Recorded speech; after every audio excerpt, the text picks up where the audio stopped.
September 14, 2021. Ama Mirna! Woo!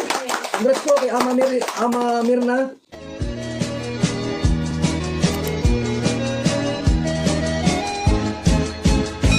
Hello, good morning!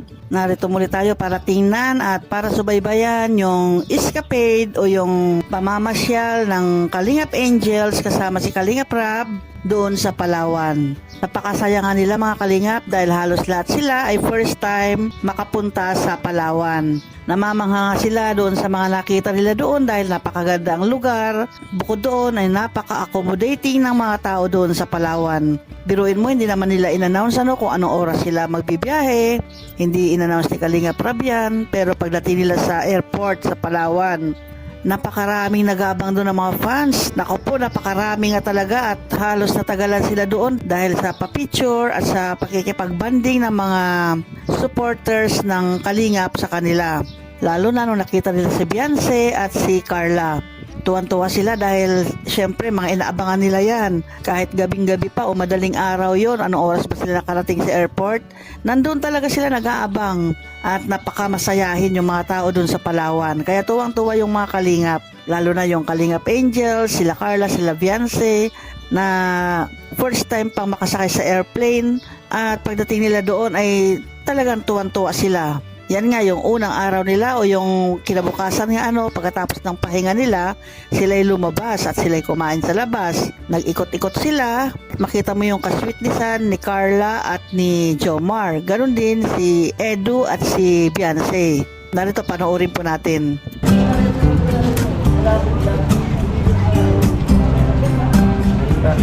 Grabe. Ganda na suot mo kaso masyado yatang maikli.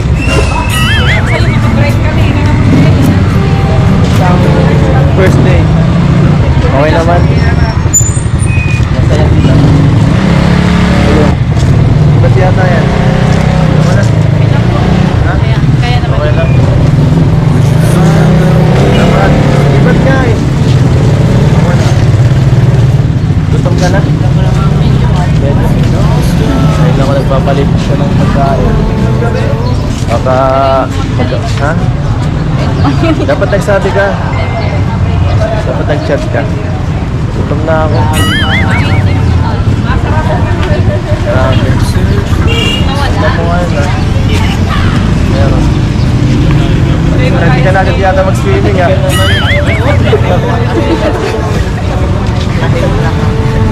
First day pa lang, wala pa tayong gagawin.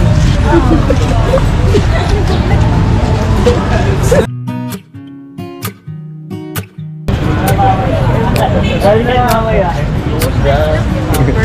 Ayos ang outfit natin dyan. Floral. OOTD agad din si Carla. Okay, kumusta man yung tulog? Okay naman. Nakasulit naman. Nakabawi sa tulog. That's yan. O sige, first day. It's first day natin ngayon. Selfie tayo. Yan. Selfie. Isot mo to.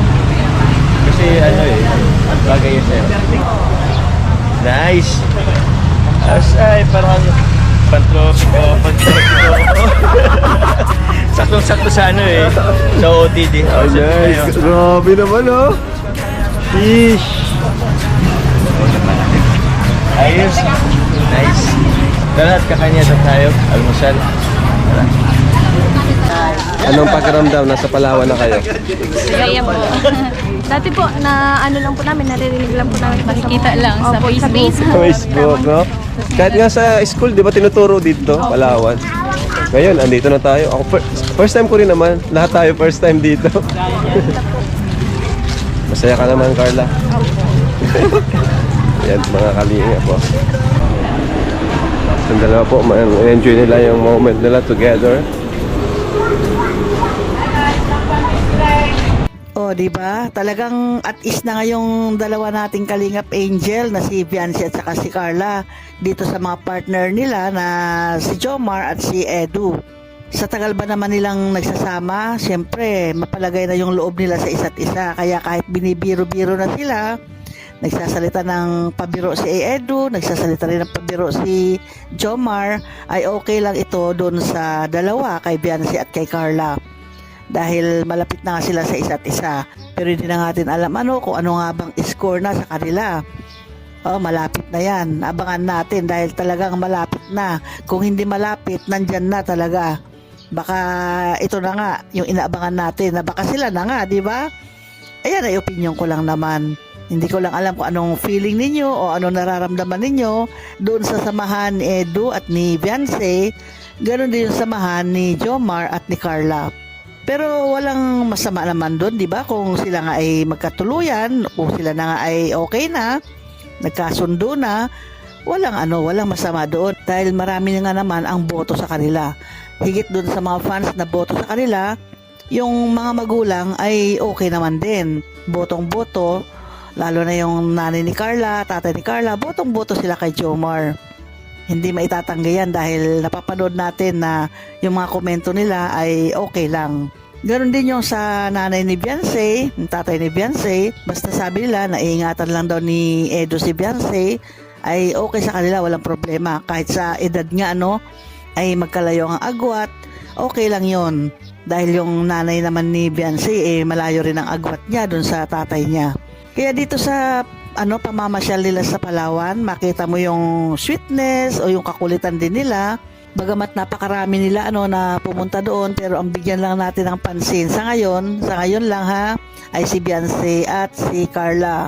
Na first time makasakay sa airplane, first time makasama ng mga kalingap doon sa malayong lugar. Kita mo naman, sa umpisa pa lang, unang araw pa lang, OOTD. Ang gaganda, iba-iba talaga. Nakakamangha yung kanilang mga kasuotan, yung kanilang pormahan, yung kanilang dating, kahit na yung kanilang partner ay nang-aasar, o hindi naman nang-aasar, kundi yung parabang pinansin, ganon. Pinansin nila yung kasuotan ng dalawa. Pero okay lang yun dahil sila nga ay magkakasama, sila nga ay magkaka-close na, ano man ang sabihin ng isa ay carry naman. Abangan natin yung yung talagang pamamasyal nila at yung pag-iikot nila doon sa El Nido, Palawan. Kasi itong una pa lang ay yung lumabas sila para kumain at para mag-ikot-ikot din doon sa lugar na kanilang pinuntahan. Bukas may update na tayo niyan. Kaya abangan natin para dito sa nagmamahal, dito sa team ng EDSI at team ng Jomcar. Okay, hanggang sa susunod muli. Salamat sa inyong panonood. Bye-bye!